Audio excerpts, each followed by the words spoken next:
She turned the key in the ignition, and nothing happened. Just a hollow click, click, click. "Oh, shit," Kristen murmured. She felt a little pang of dread in her stomach.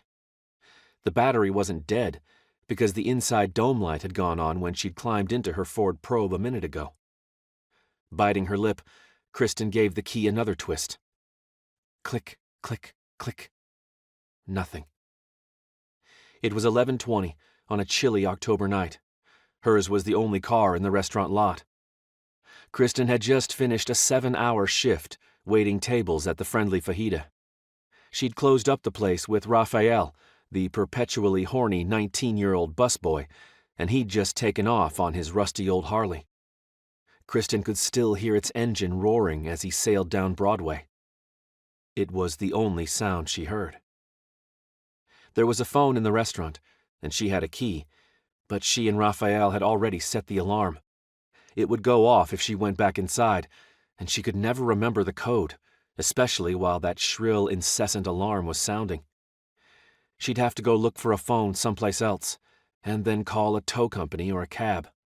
Her boyfriend, Brian, was out of town at a golf tournament down in San Diego. "Please, please, please," she whispered, trying the ignition once again. The car didn't respond, except for that hollow click, click, click. "Damn it to hell," she grumbled. Grabbing her purse and a windbreaker from the passenger seat, Kristen climbed out of the car and shut the door. She didn't bother locking it. She took a long look down the street. Most of the other businesses along this main drag were closed for the night. There were a couple of taverns farther down Broadway. Kristen loathed the idea of hoofing it several blocks along the roadside. The waist-length windbreaker didn't quite cover her stupid waitress uniform.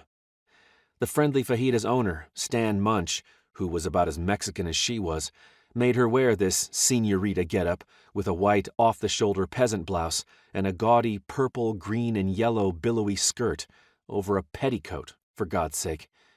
With her short blonde hair, green eyes, and pale complexion, she looked like an idiot in the outfit.